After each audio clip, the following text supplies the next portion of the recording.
तुम्हारे माँ बाप का सिर झुक जाए, समझ लेना उसी दिन तुम्हारे माँ बाप मर गए।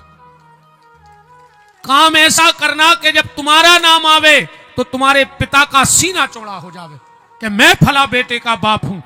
आदमी जाने के वे कि इनके बाबा मंदिर बनवात गए और भज्जा ने गांव को एक खचा नहीं बचो जो ने पीला हो दारू पी के। कम से कम बनाने पाओ तो मिटाइयो ने निवेदन जो है। बहुत बहुत धन्यवाद यजमान परिवार को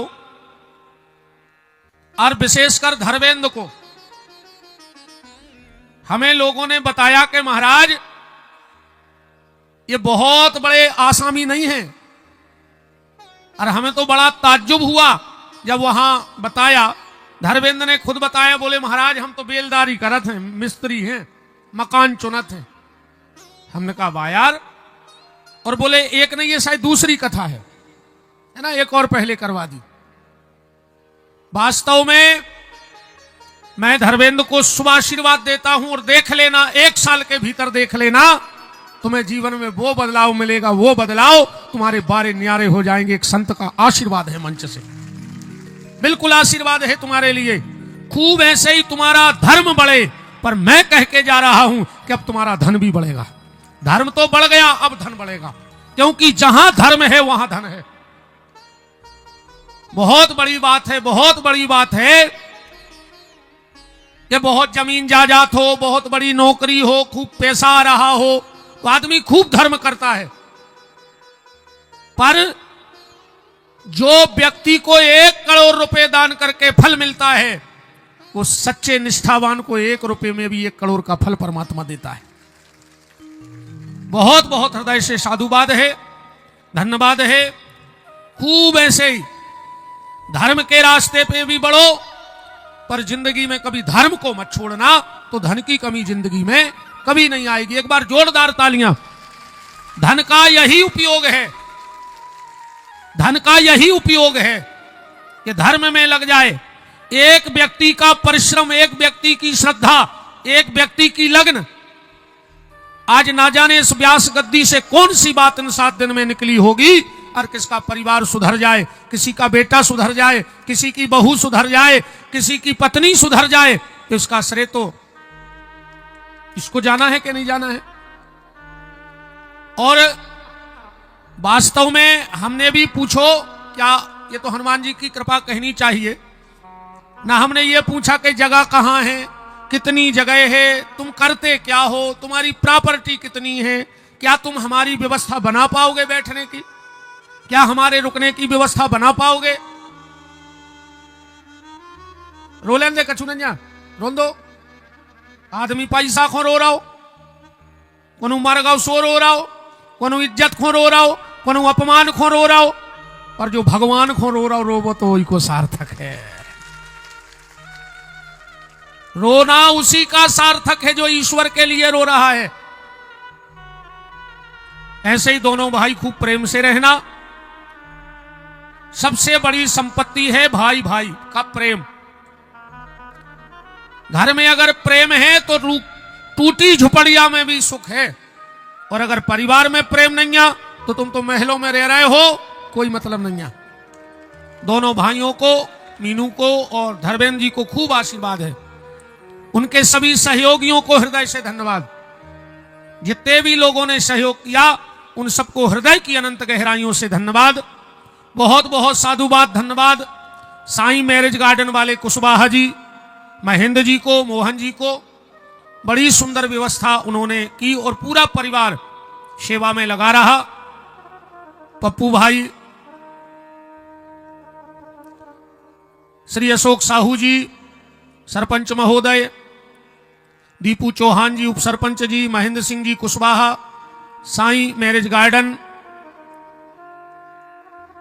श्री दिनेश साहू जी पूर्ण व्यवस्था में रहेगा, श्री सालू कुशवाहा जी पूर्व सरपंच, श्री पप्पू कुशवाहा जी सब्जी वाले, श्री राजीव रावत जी, और हमारे बहुत बचपन के मित्र कहें छोटे भाई आशुतोष शर्मा जी, हमारे मित्र भी हैं और उम्र में छोटे हैं तो छोटे भाई तो हैं ही। सभी का हृदय से बहुत बहुत धन्यवाद है सारी व्यवस्थाओं के लिए। चलते चलते आपसे बस इतना निवेदन है कि भजन करिए, नाम लो, और इसलिए नाम लो। देखो भैया, कल परसों शायद हमसे कोई कह रहा हो तो रात में कि महाराज जी आपने भटा को भर तो रामायण को अर्थ तो कह दई, पर वो और सब्जी नहीं बताई।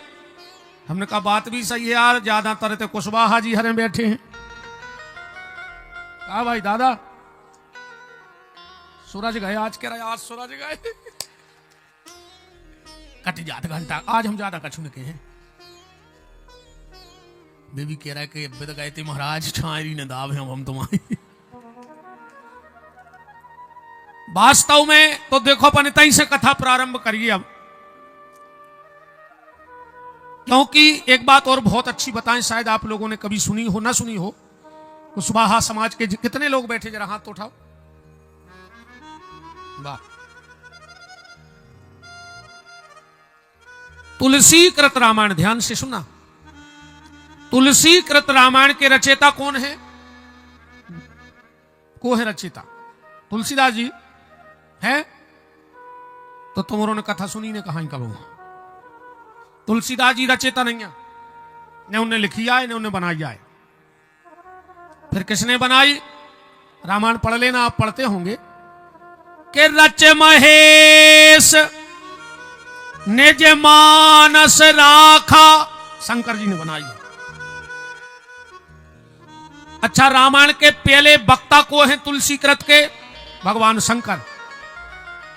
और पहली श्रोता को है पार्वती। वाल्मीकि रामायण के रचयिता को है वाल्मीकि जी, पर वाल्मीकि रामायण के पहले वक्ता को है। पहली बार वाल्मीकि रामायण कोने बांची? और पहलो श्रोता को है। वाल्मीकि रामायण के पहले श्रोता हैं राम जी, पहले जजमान, पहली बेर जजमान भी बने तो कथा चालू भाई। अब पहले वक्ता हैं कुश और लव। कुश ने पहली बार अयोध्या में रामायण की कथा करी, पहली बार। जब लवकुश अयोध्या पहुंचे और राम जी सिंहासन पर बैठे थे और पूरी वाल्मीकि रामायण सुनाई, भगवान राम तो जान गए कि ये मेरे पुत्र हैं दोनों, पर राजा की मर्यादा है, राजगद्दी से खुल के नहीं कह सकते कि तुम मेरे पुत्र हो, क्योंकि देखो एक पद की गरिमा होती है। मान के चलो हम यहां बैठे हैं तो ये मेरी गरिमा है, इसलिए हम किसी को नहीं छोड़ते, क्योंकि ये मैन है। नीचे उतर आए फिर व्यवहारिक जीवन है। पद की ये गरिमा है कि अगर मेरा पुत्र भी व्यास गद्दी पे बैठा है तो मैं उसके पांव पड़ने का अधिकारी हूं। अगर मेरा बेटा कथा कर रहा है तो मैं उसके पांव छू सकता हूं। हमारे पिताजी भी मान के चलो कथा में आएंगे तो वो भी यहां प्रणाम करेंगे। अब वो हमें थोड़ी करेंगे, वो तो इस गद्दी को, इस पद का सम्मान है। ऐसे ही कुर्सी का एक सम्मान होता है। भाई मान के चलो तुम उम्र में बहुत बड़े हो और तुमसे बड़ा अधिकारी कोई नया लड़का बन के आ जाए तो कुर्सी पे तो वो लड़का ही बैठेगा, भले उम्र में सामने वाला दुगना हो। तो राम जी की एक मर्यादा है। तो राम जी ने सोचा कि नहीं से पूछ लें, अगर ये अपने पिताजी का नाम बता देंगे तो हम दौड़ के गले लगा लेंगे। राम जी की आंखों में तरतर आंसू बह रहे हैं, कैकेयी रो रही हैं, सुमित्रा रो रही हैं, कौशल्या रो रही हैं, वशिष्ठ की आंखों में आंसू आ रहे हैं। आधी कथा हुई, राम ने कहा, हे ऋषि के भेष में, बालको तुम बाहर से जरूर ऋषि बने हो पर तुम किसी ऋषि कुल की संतान नहीं लग रहे हो। तुम्हारा चेहरा ऋषि कुल का नहीं है, तुम्हारा चेहरा किसी क्षत्रिय कुल का लग रहा है, राजकुल का। तुम्हारे पिताजी का नाम बताओ क्या है, नाम बताओ तुम्हारे पिता का। उसने कहा, महाराज राम आप राजनीतिक हो, आपने संतों की बहुत सेवा की है, तो आपको शायद पता होना चाहिए कि हमारी संत परंपरा में पिता का नाम नहीं पूछा जाता। संतों में कभी बाप से परिचय नहीं होता है। ये बैठी है मूर्तियां, इनसे हम भी अगर इनसे पूछेंगे तो इनके पिताजी का नाम नहीं पूछेंगे, हम इनसे पूछेंगे तुम्हारा गुरुद्वारा कहां का है, तुम्हारे गुरुजी कौन है। और जो संत से उसके बाप का नाम पूछ ले, समझना वो एक नंबर का नकली है, वो साधु हो ही नहीं सकता, क्योंकि उसे पता ही नहीं कुछ। हम लोगों में पिता का नाम नहीं पूछा जाता, तुम्हारा गुरुद्वारा कहां का है। असली नकली पकड़ने में टाइम नहीं लगता है, 1 मिनट में पता लग जाएगा कि ये अखाड़े का है या ऐसे ही है। तो कहा महाराज राम, लगता है आप भूल गए, हमारे यहां पिता का नहीं गुरु का नाम पूछा जाता है। तो सुनो, हमारे गुरु का नाम है महर्षि वाल्मीकि। राम ने कहा मैं जानता हूं कि ऋषि परंपरा में पिता का नाम नहीं पूछा जाता, पर मेरा मन कह रहा है कि तुम अपने पिता का नाम बताओ, क्योंकि तुम ऋषि कुल के नहीं हो। तुम्हारा चेहरा कह रहा है तुम किसी क्षत्रिय कुल की शान हो। बताओ पिताजी का नाम क्या है। लब ने कुछ की तरफ देखा, बोले भैया या तो बहुत बड़ी गड़बड़ हो गई अपन से। बोले काहे? बोले अपन ने कबू अपनी माता से पिताजी को नाम पूछो ही नहीं है। बोले महाराज राम सच कह रहे, हमने कभी अपनी माता से पिताजी का नाम पूछा ही नहीं, तो हमें पता ही नहीं है। कुछ ने कहा रुक जाओ लब भैया, एक बार माताजी ने पिताजी को नाम लाओ तो। राम के चेहरे पे खुशी आ गई कि अगर ये सीता के पुत्र हैं तो सीता ने तो मेरा ही नाम बताया होगा, और अब ये बताएंगे कि राम, हम दौड़ के दोनों को गले से लगा लेंगे। राम ने कहा जल्दी बताओ, जल्दी बताओ क्या नाम है। लब ने कहा कुछ से कब बताया था माता ने नाम। बोले तुझे याद नहीं, जब तूने जंगल में एक शेर के बच्चे को पकड़ लिया था और तू उसका मुंह फाड़ रहा था, तब मां आई थी और मां ने गुस्से में पिताजी का नाम लिया था। राम जी ने कहा बोलते क्यों नहीं कि क्या नाम लिया था। अब राम को तो ऐसा लग रहा है कि कब ये राम कह दे। बताओ बताओ जल्दी बताओ। और नाम सुनना, क्या नाम लिया था सीता ने लव कुश के मां बाप पिताजी का। लव ने कहा कुश भैया याद तो दिलाओ, मुझे तो याद नहीं। तो कुश ने कहा लव, जब तूने शेर का जबड़ा फाड़ा और मां दौड़ करके आई और आकर के बोली ए निष्ठुर के पूत, क्या कहा था? निष्ठुर के पूत। महाराज राम, लगता है मेरे बाप का नाम निष्ठुर है। राम की आंखों से आंसू बहने लगे। बोले तुमने सत्य कहा, तुम्हारे बाप का नाम निष्ठुर है। जब तो 8 महीने की गर्भणी नारी को घर से निकाल दिया। एक बात और सुनो, आपको बताएं, सीता माता के यहां एक पुत्र हुआ। ध्यान से सुनना बात। और जब बेटा हुआ तो बेटे को पल्ले में सुलाकर और माता चली गई जल भरने।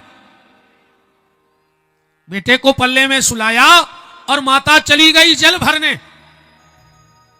मैंने एक संत के मुंह ये भाव सुना था और बहुत अच्छे विद्वान ने यह भाव बताया था। मैंने पढ़ा तो कहीं नहीं है, मिलेगा पर, क्योंकि वो संत झूठ बोल नहीं सकते जिन्होंने मुझे ये भाव एक कथा में मैंने सुना था। सीता जी ने पल्ले में, अब आश्रम में पल्ला तो ऐसा करे तो कि एक साड़ी एक खूंटा पे बांध दी, एक साड़ी एक पे बांध दी और बाल बच्चों पार दो बीच में। तो सीता जी लब को सुला करके और चली गई जल भरने। और बीच में आई खबर कि ये सुने हुए कि महात्मा जी की लग जाए समाधि, वाल्मीकि की, गुरु जी की, और जंगल में है बहुत जानवर, हमारे बच्चा ने उठा ले जाए। सो सीता जी लौट पड़ी गली में से, वाल्मीकि जी बैठे ही थे ध्यान में। लब को उठाया और पानी भर में चली गई। इतने वाल्मीकि जी की आंखें खुली, साड़ी अकेली झूल रही खूंटा पे। वाल्मीकि जी ने पसीना डाल दो, लगता है कोई जंगली जानवर उस बालक को उठा के ले गया।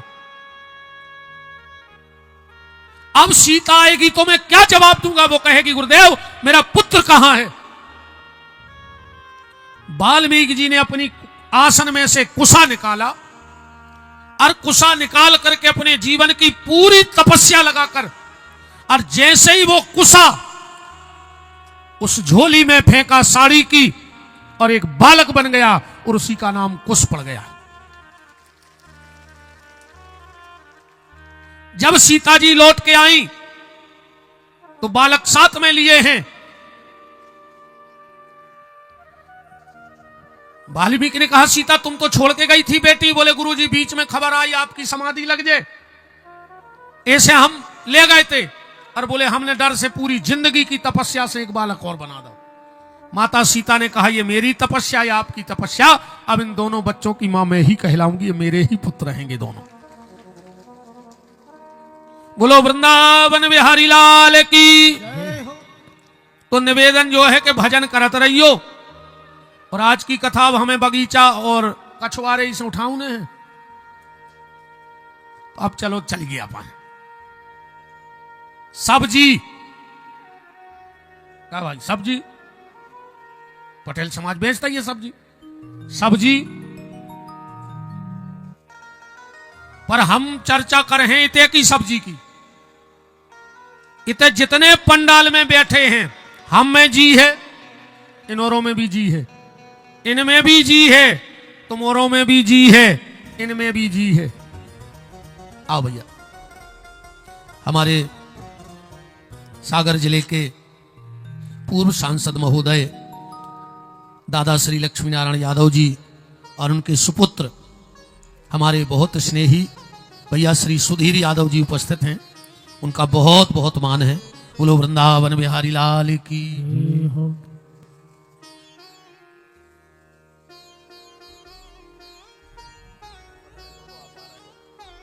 विराजो विराजो।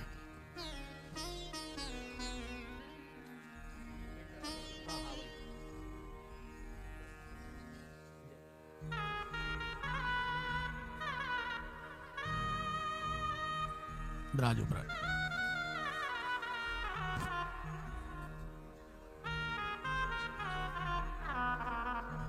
विराजो। जय जय।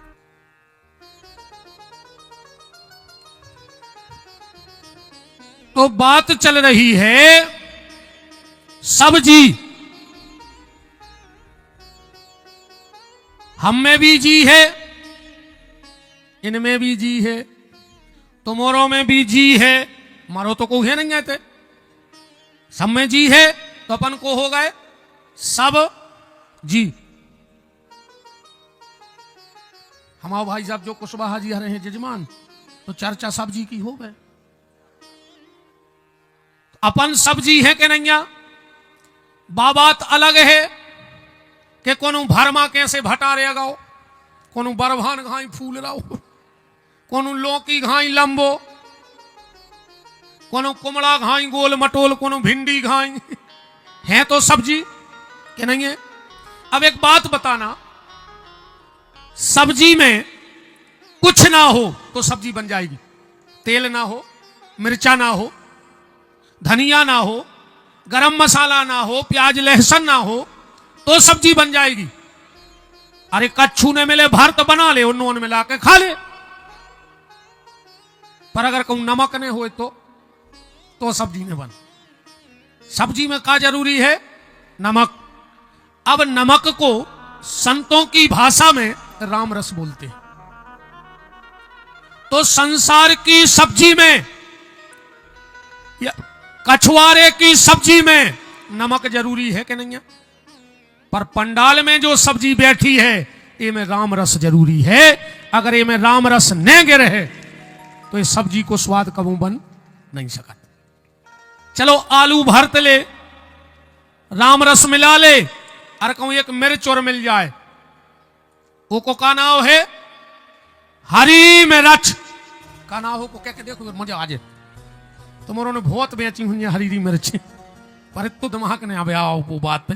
हरी में रच, अगर रचने हैं तो हरी में रच, या दुनिया रचवे के लायक है ही नहीं।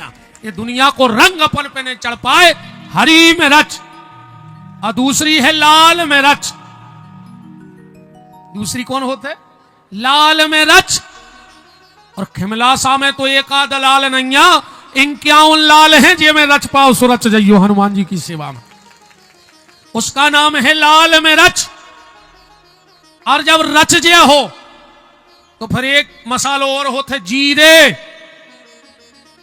सब्जी में गिरा थे उसका के जीरे जिगो मार का हो रहा है ना। और जिंदगी को स्वाद बनाने होए, जिंदगी का और स्वाद बनाना हो तो काय से बना सब्जी को स्वाद। सब्जी को सेंट क्या है? धनिया। हाँ धनिया। पर धनिया बनावे की कला का है बताओ। धना से धनिया बना थे, धना से धनिया बना थे। उतनो स्वाद धना में नहीं है ये तो धनिया में है। ऐसा ही है ना। उतो टेस्ट धना में नहीं है ये तो धनिया में है। तो धना तो सबके हैं, तन तन धन तो सबके हैं, पर हर आदमी धनिया बने भी फिर रहा है। फिर रहा के नहीं, हर आदमी चाह रहा हो कि हमारा पैसा और बढ़ जाए। हमारा धना तो है, भूखों को नहीं मर रहा हो। अन्य देश में कोई गरीब आए, हमारी हमने उतना भी कही थी गारंटी है एक गरीब नहीं है देश में। एक गरीब ने मिल तुम्हें जो 1 रुपया किलो की पिसी खा रहे हैं, ये 1.5 लाख की मोटरसाइकिल से जाते 1 किलो की पिसी ले। 50,000 को एंड्रॉइड मोबाइल रखे हैं, 1 रुपया के किलो की पिसी ले रहा है। ले रहा है कि नहीं ले रहा है? यही खिमलासा में 75% गरीबी रेखा के कार्ड उनके हुए जिनके ट्रैक्टर हुए। और वास्तव में जो गरीब हो को नाउ न हो। तुम्हें गरीबी रेखा को परमट बनवाने ट्रैक्टर भर हो तुम्हारे ना फट्टर से बन जाए। हाँ जब बिल्कुल गारंटी जानी हो। अब तुम ग्राम पंचायत पे एक लिस्ट चिपका दे गरीबी रेखा की खिमलासा की, आधे महाजनों के चेहरा से नकाब उतर जाए आ जाए गांव में। आधे जोन जे बने फिर रहे हैं कि मैं ये ले रहा है पिसी। तुम्हें खराब लग जाए सो कल से जो ने और का कर ले हम आओ। और हम के तबे खराब लगे सो अबे भाग जा। आज तो वैसे ही जगह नहीं हम चाह रहे कछु खाली हो जाए। को तो भाग जा, खराब ही लग के भाग जा। तो धना सबके पास है, पर हर व्यक्ति धनिया बनना चाहता है। पर वो धना से धनिया बनता कैसे है? अच्छा सीधो धना, सेंगो धना अगर जमीन में बे दो तो ऊँग गया कर गया पर जात। सेंगो धना कब नहीं ऊँगा, वो फोड़ के बेने पर फिर धना से धनिया बना थे। मतलब अगर तुम्हें भगवान ने जो धन दो है कम वो तुमने पूरो गड़ा के धन लाओ तो काला धन हो जाएगा। और अगर वो में से फोड़ दो, कोनो गरीब मोड़ी के ब्याह में तनक से फोड़ के लगा दो, कोनो गौशाला में लगा दो, कोनो गरीब की दवाई में लगा दो, 2 टुकड़ा होगा कि नहीं होगा? अब वो तुमने बेया दो गारंटी कहा अब धनिया बने वो धन से। और करिए चर्चा के कथा करेगी, कथा करिए। वैसी तो चीजें तुम्हारे घर की उठा जो एक एक चीज घर में का होते पल का, वो का नाव है पल का। ठिकानो नन्या कबे को आके कह देवे के नीचे पार दे, वो नाव है पल का। वो तो पल भर को है कब भी नीचे सो जाओ, वो को कछु टेम भी नहीं। अच्छा वो पे का बिछो है बिस्तर, शब्द पकड़ो बिस्तर। संसार की जितनी विषय वासनाएं हैं वे कहां हैं? पल का पे। तो क्या करें? उनके पास न जाओ, पूरा बिस्तर बिछो ऊपर का धरत सबसे ऊपर, ताकि ये एको का नाव, ताकि ये लगाने जाओ, ताकि ये दूर से देखत रहो, ताकि ये पास जाओगे तो नुकसान, पास जाओगे तो नुकसान होगा, इसलिए ताकि ये दूर से देखत रहो बस। घर में थाली, उसका क्या नाम है? थाली। नहीं होती तो काय की थाली, था सो ले आई, वो ना हुए थाली। बोले फिर क्या की, क्या करें? बोले खाली। जब सामने आई थाली तो खाली, बोले फिर क्या करें? बगल में रखा है लोटा, हर घर में हो लोटा। कब अपनो चित्त चढ़ जाए कि लोटा जे को खा रहा है वो को लोटा। अब तुम्हारे ढूंढियो घर की एक एक चीज कहते कि भजन करो, भजन करते रहना निवेदन है, पर ऐसा भजन नहीं करना। हम लोग क्या करते हैं, 2 दिन खूब भजन कर रहे हैं, फिर 2 दिन बिल्कुल नहीं कर रहे, फिर 2 दिन खूब भजन कर रहे हैं, फिर 8 दिन बिल्कुल नहीं कर रहे। जितना भी भजन करते हो, अगर तुम्हारा नियम है कि हम 1 माला कर हैं तो करो। जरूरी नहीं है कि 25 माला करो, 1 माला करो पर नियम से करो। भजन को नियम न टूटो चज्जे। हां, कबू कबू मजबूरी आ जात कि हमारा नियम है कि 1 महामंत्र की माला करत, आज नहीं कर पाई तो कल डबल करो, गैप भरो। जो गैप होगा है वो भरो, वो भरने पर है। और जैसो समझने उसो समझ ले। ये बैठे हुए महाराज जी हरे, नियम है कि नवरात्रि में 9 दुर्गा पाठ हुए है नियम। अब कबहू कबहू ऐसी स्थिति बन जात कि 9 दुर्गा 8 दिन की पर गई। अब क्या कर रहे हैं पंडित जी, तो पंडित जी 1 दिन में 2 पाठ करत है, मन वो गैप भरत है। ऐसे ही अपन भी गैप भरो। कबहू 1 हफ्ता भजन नहीं कर पाए, कोई बात नहीं। 1 हफ्ता भजन नहीं कर पाए, कोई बात नहीं। अब 1 हफ्ता दिन रात सुबह शाम भजन करो, मनु गैप भरो। या बताओ, जैसे छत पे नसेनी लगा दे और नीचे के 2 पाया अच्छे हो और 2 पाया ऊपर के अच्छे हो, और कहूं बीच के 2 पाया नहीं हो तो छत पे चले जाओ। 2 दिना भजन कर लो, 2 दिना नहीं करो, 2 दिना फिर कर लो। जो भजन भी स्वर्ग नसेनी आए। रात में सुंदरकांड कर रहे थे जो रहे, कह रहे थे स्वर्ग नसेनी हरि कथा। तो भजन क्या है, स्वर्ग नसेनी। गोड़ा पूरे अच्छे हुए। हां, बात अलग है, जोनो कारीगर ने मिले। हम रात में विश्वकर्मा मंदिर भी गए थे, भगवान विश्वकर्मा जी के दर से अच्छी दिव्य प्रतिमा है। जैसे विश्वकर्मा जी ने मिले कि यार हम 4 दिन बाद आए हैं, अब गोड़ा टूट गया। तो भारत है जुगाड़ पे। जो अंदर विश्वकर्मा जी घुमाने जी आने अपन का करते, एक डंडा उठाओ, 2 ही तरफ धर के वो तार माल लपेड़ लपाड़ के कई काम तो चल नहीं दे। तो जब तक तुम्हें जीवन में सच्चा सदगुरु न मिले, तब तक हम जैसे जुगाड़ के गोड़ा सेट करत रहो और भजन करत रहो। जो अंदर सच्चो सदगुरु मिल जाए, हमें अलग कर दियो कैसो। अब सुधीर भैया बैठे, एक बार भारत को प्रधानमंत्री ने मिल रहा हो तो एक देव गोड़ा फंसा दो, नहीं फंसाओ तो एक गोड़ा कछु देना काम लाओ, अच्छो में लगाओ। सुजो ने कहा पता ही नहीं कहां डरो। अच्छा, एक मिनट भाव तो यहाँ प्रधानमंत्री ने मिल रहा है, अब देव गोड़ा बना ले। अपन जुगाड़ को गोड़ा ही कहते हैं, उसका गोड़ा बनाऊंगा दाओ, ऐसे जुगाड़ को गोड़ा सेट कर लो, फिर माए फेंक दो, पता नहीं कहां है। ऐसे हमें फेंक दी क्यों कार। जब तक सच्चा सदगुरु जीवन में नहीं मिलता है, हम जैसे नकलियों को सहारो ले लेके भगवान को भजन करते रहो। पर भजन करो, बस निवेदन जो है, नाम जप करो, खूब भगवान का भजन करो। भजन से जीवन में देखो एक बात और, दुख तो आएगा। ऐसो कोनो भारत में संत नहीं के हाथ फेर के तुम्हारे पूरे दुख दूर कर देवे है। एक आध तन बराजो प्रभु जी है तुम्हारों की नजर में ऐसो कोनो महात्मा या चमत्कारी जो आवे और ऐसो हाथ खिमला सा पे फेर के जावे और तुम्हारों के दुख दूर हो जाए, है तुम्हारों की नजर में हो तो बताओ। ऐसो को नहीं पैदा हो दुनिया में ईश्वर के अलावा। तो फिर ये संत कर क्या रहे हैं। और हमारी कथा में तो एक और सुन लो, ने तो स्वर्ग के सपने आए, हमने आज तक कुछ नहीं कही कि तुम स्वर्ग जे हो। वो तो तुम्हें ऐसो पलका बिछो मिले है, ऐसो खावे मिले है। काय से ने हम गए आए, ने हमने बगल ही देखी आए, अन्य हमें को लौट के अवे नो मिलो आए, या हम स्वर्ग में रहे समझ आ गए 1 हफ्ता। अच्छा, ने हम तुम्हें नरक को डर बता रहे, काय से हम नरक भी नहीं गए। और जो स्वर्ग और नरक को डर बता के तुम्हें लूट रहा हो, वो महात्मा नोई, वो अपनी नई दुकान जमावे के चक्कर में कहा, बिल्कुल गारंटी है, वो अपनी नई दुकान जमा रहा हो कहा।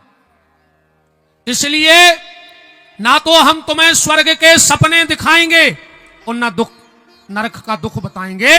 पर हां, अगर तुम इस व्यास गद्दी की बात को मान गए तो जीते जी तुम्हारा घर स्वर्ग बना देंगे, ये गारंटी है। जीते जी स्वर्ग में जियो, मरने के बाद किसी को पता नहीं कौन कहां जा रहा है, किसकी क्या हालत है। जीवन में दुख आएगा, हम तुम्हारा दुख दूर नहीं कर पाएंगे, पर तुम्हें दुख से लड़ने की ताकत जरूर भर के है तुम्हारे भीतर, कि तुम्हें दुख से लड़ने की ताकत आ जाए। क्योंकि किसी किसी के जीवन में जब दुख आता है तो वो व्यक्ति को निपटा देता है। किसी किसी के जीवन में जब दुख आता है तो वो दुख व्यक्ति को निपटा देता है, और कोनों कोनों दुख से निपट लेते, बस अंतरित्व है। कोई कोई दुख से निपट लेता है और किसी किसी को दुख निपटा देता है। हम जिन हमारे परमात्मा बांके बिहारी की कथा सुन रहे हैं, क्या इनके जीवन में दुख नहीं था? क्या राम के जीवन में दुख नहीं था? क्या महावीर बुद्ध गौतम के जीवन में दुख नहीं था? सब महापुरुषों के जीवन में दुख आया। अच्छा एक बात बताओ, अगर कोनो बड़े आदमी के बाल बच्चों हो जाए तो बसेता बटत, फटाका फूटत, डीजे बजत, पर अगर गरीब से गरीब के भी हो जाए और अगर कछु ने हुई है तो वो थाली तो बजाई ले, और मान के चलो के घरे थाली भी ने हुई है तो ताली तो बजाई ले, ये तो कर ही सकत। पर जब जगत के मालिक मेरे बांके बिहारी जेल में आए तो ना वहां कोई ताली बजाने वाला था कंस के डर से, और ना कोई थाली बजाने वाला था। यहां से इनके जीवन का संघर्ष प्रारंभ है भगवान का। बताओ, जेल में जन्म बहुत, तुरंत बहुदत्ता छूट गए, कोई खुशी मनाने वाला नहीं है। पूरे जीवन सिर्फ दौड़ते रहे, पर हर पल मुस्कुराते रहे और समाज को यह संदेश देते रहे कि दुख तो जीवन में आएगा, पर तुम्हें मुस्कुरा के उस दुख से लड़ना है। और आखिरी में अगर लड़ते लड़ते दुख से मुस्कुराते रहे तो एक दिन तुम द्वारकाधीश बनकर बैठ भी सकते हो। और बांके बिहारी द्वारकाधीश बनकर बैठ गए, पर दुख से घबराए नहीं। जब बाल बच्चे मताई की ओली में रहे थे, वो समय ये पूतना खूब मार रहे थे। जब मोनी मोड़ा खेल खिलौनों से खेले थे, जब हमारे ठाकुर जी अघासुर बकासुर तृणावर्त से लड़ रहे थे, पूरा जीवन संघर्ष का। तो निवेदन बस ये है कि दुख आएगा, और इतना बेशरम है जो दुख कि वो तो है। तुम किवाड़ बंद कर ले, वो खिड़की में से आ जाए। तुम खिड़की बंद कर ले, वो छप्पर पटा के आ जाए। तुम स्लेब ढरवा दे, वो जमीन पटा के आ जाए। तुम टाइल्स लगवा दे, वो नल की टोटी में हुआ जाए। मनवा है। इसलिए दुख से घबराना नहीं।